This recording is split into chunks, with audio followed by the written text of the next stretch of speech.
اللہ تعالیٰ نے بنی اسرائیل پر پابندی لگائی کہ تم نے ہفتے کے دن مچھلی کھانی نہیں، شکار نہیں کرنا ہے، لیکن اللہ نے آزمایا ایسے کہ ہفتے کے دن مچھلیوں بہت آیا کرتی تھی.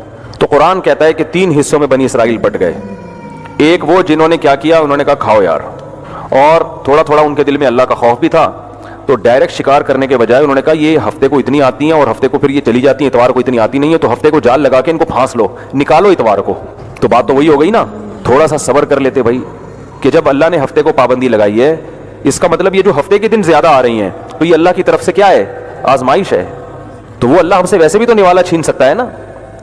تو جب اللہ نے پابندی لگائی ہے تو اللہ ہم سے ویسے بھی چھین سکتا ہے. تو اللہ کی پابندی پر عمل کر لو، یہ سوچ کر کہ یہ ہمارے لیے اللہ کی نعمت نہیں ہے بلکہ کیا ہے، آزمائش ہے. لیکن انسان شہوت سے جب مغلوب ہوتا ہے نا تو پاگل ہو جاتا ہے، اس کی عقل پہ پردے پڑ جاتے ہیں. اس لیے علماء کہتے ہیں کہ سب سے زیادہ ناکام وہ شخص ہے جس کو اپنی خواہشات پہ کنٹرول نہیں ہے. ہمارے حضرت یہ آیت جب پڑھتے ہیں نا تو فرماتے تھے کہ یہ جو بے پردہ عورتیں مارکیٹ میں گھوم رہی ہیں نا، یہ بنی اسرائیل کی مچھلیاں ہیں. اللہ نے کیا کہا، عورت کو بری نیت سے مت دیکھو، پابندی لگا دی. لیکن آزمائش ایسی کہ جیسے ہفتے کے دن پابندی تھی اور مچھلیاں چھوڑ دی اللہ نے، تو ایسے ہی نظر جھکانے کا حکم دیا اور مارکیٹ میں کو خواتین سے کیا کر دیا، اللہ نے بھر دیا ہے. اب عقل مند یہ کہے گا کہ میں جس آنکھ سے عورت کو دیکھ کے حرام لذت حاصل کرتا ہوں، یہ آنکھ مجھے کس نے دی ہے، اللہ نے. اس عورت کو کس نے بنایا، اللہ نے. اے نبی آپ ان سے پوچھئے کہ اگر اللہ تم سے دیکھنے کی طاقت کو سلب کر لے، سننے کی طاقت چھین لے، تو کوئی خدا ہے کہ اللہ کے ان نعمتوں کے چھیننے کے بعد وہ تمہیں یہ نعمتیں واپس لوٹا دے؟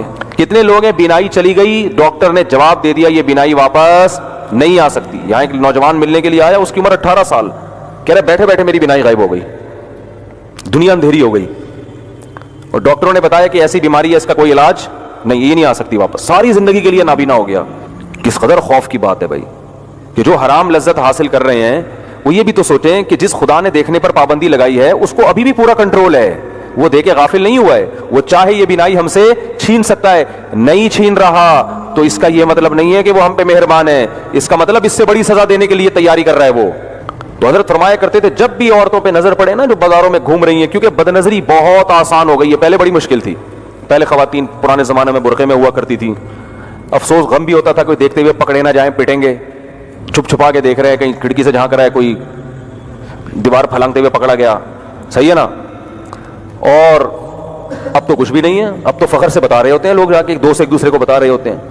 تو یہ جو گناہ آسان ہو گیا نا، تو گناہ کا آسان ہونا اس کی علامت نہیں ہے کہ اللہ ہم پہ مہربان ہو گیا ہے، اللہ نے ہمارے لیے نعمتوں کے دروازے کھول دیے ہیں. گناہ کا آسان ہونا اس کی علامت ہے کہ اللہ کی طرف سے آزمائش بڑھ گئی ہے. تو بنی اسرائیل کو ہفتے کو دن پابندی لگائی، اور مچھلیاں ہول سیل کے حساب سے کس دن آ رہی ہیں، ہفتے کو. اب ان کو کامن سینس استعمال کرنی چاہیے تھی کہ یار مچھلی کو ہفتہ اتوار کا کیا پتا، یہ جو ہفتے ہی کو لازمی آ رہی ہے یہ ہمارا امتحان ہے. لیکن کیا کیا، ایک فریق نے کیا کیا، جال لگا دیا، اور شکار کرنا جال لگا دیتے تھے ہفتے کو اور اتوار کو نکال لیا کرتے تھے کہ دل کے خوش کرنے کو غالب خیال اچھا ہے نا، کہ لوگ کہیں گے یار یہ تو منع کیا ہے پیغمبر نے، تو کہیں کوئی بات نہیں، ہم کوئی ہفتے کو تھوڑی، ہم تو اتوار کو نکال رہے ہیں شکار. تو یہ وہ ہیلا ہے جو حرام ہے. ہیلوں کی بھی 2 قسمیں. ٹیلی ویژن پہ ایک مشہور اسکالر ہیں، میں نام نہیں لوں گا، اکثر آتے رہتے ہیں، تو کسی نے بتایا کہ ایک مفتی نے یہ ہیلا بتایا ہے، اگر اس ہیلے پر عمل کر لیں تو یہ چیز جائز ہو جائے گی. تو آج کل قرآن و حدیث کے نام پہ نا جو بھی بیٹھ جائے بس وہ حدیثوں کے ریفرنس پیش کرتے لوگ متاثر ہوتے ہیں. تو انہوں نے فوراً کہا یہ ہیلے ویلے حنفی فقہا نے لکھے ہیں، حنفیوں کو لتاڑنا شروع کر دیا بیٹھ. یہ حنفی مولویوں کا کام ہے ہیلے بتانا، یہ سود سے بچنے کا ہیلا، یہ فلانے کام کا ہیلا. ہیلے اسلام میں کیا ہیں، حرام ہیں. اور پھر یہی بنی اسرائیل نے ہیلے کیے اور اللہ نے ان کو کیا دے دیا، عذاب دے دیا. تو میں تو تھا نہیں، میں نے کہا میں ان کے پاس بیٹھا ہوتا تو میں ان سے عرض کرتا ہوں. لوگ تو خوش ہوتے ہیں ماشاءاللہ، کیسی زبردست بات کی. اور حنفی سارے علماء جتنے بھی تھے ان کو کیا قرار دے دیا، گمراہ. اس لیے کہتے ہیں پراپر طریقے سے جب تک علم حاصل نہ ہونا انسان گمراہی پھیلاتا ہے. نیم ڈاکٹر خطرہ جان ہوتا ہے کہ نہیں ہوتا، نیم حکیم نیم ڈاکٹر. تو ایسے ہی نیم علم بھی کیا ہے، خطرہ ایمان ہے. قرآن سے ہی پتہ چلتا ہے کہ جائز ہیلے بھی ہوتے ہیں اور ناجائز ہیلے بھی ہوتے ہیں. بنی اسرائیل کا جو ہیلا تھا وہ بھی ہیلا تھا مگر حرام تھا. ایک ہیلا خود اللہ نے بتایا ہے. حضرت ایوب علیہ الصلوۃ والسلام جب بیمار تھے نا تو آپ کی زوجہ نے آپ کی بہت خدمت کی، لیکن جب انسان بیمار ہوتا ہے تو طبیعت میں ذرا چڑچڑاپن پیدا ہو جاتا ہے، ایسا ہی ہے نا. تو کسی موقع پر خدمت میں ذرا کوتاہی ہو گئی تو حضرت ایوب علیہ السلام نے قسم اٹھائی کہ میں صحیح ہو گیا تو اللہ کی قسم تجھے 100 کوڑے ماروں گا میں. غصے میں نا حضرت ایوب علیہ السلام نے یہ قسم اٹھا لوں گا.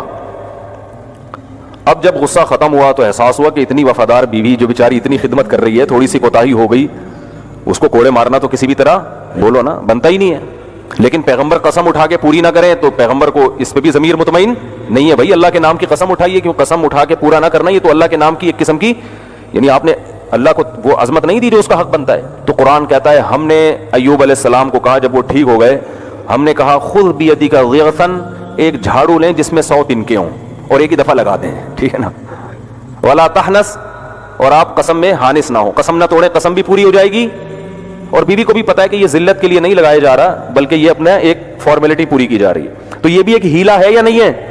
یہ بھی ایک ہیلا ہے، تدبیر ہے. تو حنفی علماء جن ہیلوں کو جائز قرار دیتے ہیں وہ اس قسم کے ہیلے ہیں، وہ برائی سے بچنے کے لیے ہیں. اور بنی اسرائیل جو ہیلا کر رہے تھے برائی سے بچنے کے لیے نہیں بلکہ برائی کو حلال کرنے کے لیے. ایک ہیلا وہ ہوتا ہے جو حرام کو حلال کر دے، اور ایک ہیلا وہ ہوتا ہے جو حرام سے بچنے کے لیے ہوتا ہے. تو بچنے کے لیے جو ہیلا ہوگا وہ نہ صرف جائز ہوگا بلکہ پسندیدہ ہوگا، کیونکہ اس سے شریعت کے مقاصد حاصل ہو رہے ہیں. اور یہ ہیلے حدیث سے بھی ثابت ہے کہ وقت موضوع چینج ہو جائے گا ورنہ میں حدیث کے بھی حوالے دیتا کہ سود سے بچنے کا نبی نے ہیلا بتایا صحابی کو، رزلٹ وہی ہو رہا ہے، لیکن آپ نے حکم دیا کہ اس طرح سے کر لو گے تو یہ کاروبار جائز ہو جائے گا، اس طرح سے کرو گے تو یہ سود بن جائے گا. نتیجہ دونوں میں ایک ہی نکل رہا ہے. اس لیے علم ہمیشہ اہل علم سے سیکھا جائے گا. کوئی بھی اٹھ کے حدیثوں کے ریفرنس دینا شروع کر دے یہ معتبر نہیں ہے. جیسے کسی ڈاکٹر کے پاس کبھی گئے اور ڈاکٹر نے کہا آپ کو یہ بیماری ہے تو اس کے لیے فلاں دوا کھائیں، میڈیکل سائنس کی فلاں کتاب کے صفحہ نمبر فلاں پہ لکھا ہوا ہے، کھا لیں. کبھی ایسا ہوتا ہے؟ آپ بولو گے جی میں نے کتاب کے حوالے دیکھنا ہوتا تو آپ کے پاس کیوں آتا؟ ڈاکٹر بتائے گا کہ بھائی یہ جو حوالہ ہے یہ کس کے لیے ہے اور کس کے لیے نہیں ہے. یہ ہر ایک کے لیے نہیں ہے، ہر چیز کتاب میں پوری ڈیٹیل سے تھوڑی ہوتی ہے. ڈاکٹر بتائے گا کہ بھائی یہ جو حوالہ لکھا ہوا ہے یا آپ نے اس بیماری میں یہ دوا کھانی ہے، میں دوسری کتاب کا بھی حوالہ دیتا ہوں کہ اس میں لکھا ہوا ہے کہ یہ ان لوگوں کے لیے جن کی عمر 60 سال سے زائد ہو یا جن کو یہ بیماری نہ ہو. یہ 10 چیزیں ہوتی ہیں. اسی وجہ سے کبھی بھی میڈیکل سائنس میں حوالے نہیں لیے جاتے بلکہ ڈاکٹروں سے رابطہ کیا جاتا ہے. آپ کہہ سکتے ہیں ڈاکٹر فراڈی بھی ہوتے ہیں، تو بھائی ایک نمبر بھی تو ہوتے ہیں. تو یہ تحقیق کی جاتی ہے ان میں کون ایک نمبر ہے اور کون 2 نمبر ہے. تو اسی طرح مسائل کے معاملے میں عوام پر لازم ہے کہ وہ تحقیق کرے کون 1 نمبر مفتی ہے کون 2 نمبر ہیں. تو جو قابل اعتماد ہے ان کی رائے کو فالو کرے. پھر وہ یہ فروعی مسائل میں، عقیدے میں نہیں، عقائد میں تو ڈائریکٹ قرآن و سنت ہی کو فالو کیا جائے گا.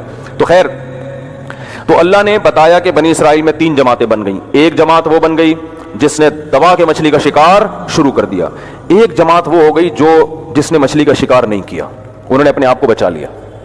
لیکن ایک جماعت وہ تھی جنہوں نے اپنے آپ کو بچایا بھی اور جو شکار کر رہے تھے ان کو روکنے کی کوشش بھی شروع کر دی.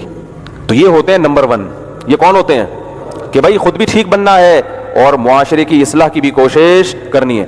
اور ایسے ترغیب دی ان کو کہ وہ نہیں مان رہے تھے، وہ حیل و حجت شروع کر دی انہوں نے کہ ہم اتوار کو شکار کر رہے ہیں، ہفتے کو تھوڑی کر رہے ہیں. تو اللہ فرماتے ہیں جو درمیانی طبقہ تھا نا، جو خود تو شکار نہیں کر رہا تھا لیکن تبلیغ بھی نہیں کر رہا تھا، انہوں نے تبلیغ کرنے والوں کو کہا لما تعظون قوما اللہ مہلکہم او معذبہم عذابا شدیدا، کہ تم ایسی قوم کو کیوں نصیحت کر رہے ہو جن کی ہلاکت کا اللہ نے ارادہ کر لیا ہے. کیونکہ یہ تو ماننے والے نہیں ہیں تو ان کو تبلیغ کا کیا فائدہ، چھوڑ دو ان کو اپنے حال پہ. یعنی انہوں نے جو دعوت دینے والے تھے ان کو بھی سمجھانا شروع کیا کہ انہوں نے تو مرنا ہی مرنا ہے.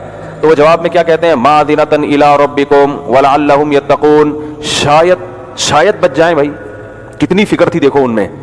ان کو پتا تھا کہ یہ ماننے والے نہیں ہیں لیکن کہا کہ یہ تو ہمارا خیال ہے نا کہ نہیں مانیں گے، 0.001% چانس تو ہے نا کہ شاید مان جائیں. اور اگر نہیں بھی مانے مَعْذِرَةً إِلَىٰ رَبِّكُمْ، کل قیامت میں اپنے رب کو کہہ سکیں گے کہ اللہ ہم نے روکنے کی کوشش کی تھی. تو ثواب تو مل جائے گا نا ہمیں. یہ کون لوگ ہوتے ہیں؟ خاندانی. کیا کہلاتے ہیں ایسے لوگ معاشرے میں؟ خاندانی. جو کہتے ہیں یار اپنا کام کیے جاؤ. اچھا اللہ نے پھر ہلاک کر دیا ان کو، بندر اور خنزیر بنا دیا. اللہ تعالی ہم سب کو بچائے. اللہ تعالیٰ فرماتے ہیں فَجَعَلَ مِنْهُمُ الْقِرَدَةَ وَالْخَنَازِيرَ. اللہ جب وہ رات کو سوئے ہیں نا، جنہوں نے مچھلی کا شکار کر رہے تھے، رات کو سوئے ہیں تو صبح اٹھے تو کوئی بندر بن چکا تھا، کوئی خنزیر سور کی شکل بن چکی تھی کسی کی. پھر حدیث میں آتا ہے 3 دن کے بعد اللہ نے ان سب کو ختم کر دیا. یہ جو نسلیں بندروں کی اور سور کی چل رہی ہیں ان کا ان بنی اسرائیل سے کوئی تعلق نہیں ہے. لوگ ان کو پکڑ کے کوٹنا شروع کر دیتے ہیں بعض دفعہ کہ یار یہ وہی ہیں، انہوں نے نافرمانی کی تھی. تو اللہ نے ان کو ہلاک کر دیا. پھر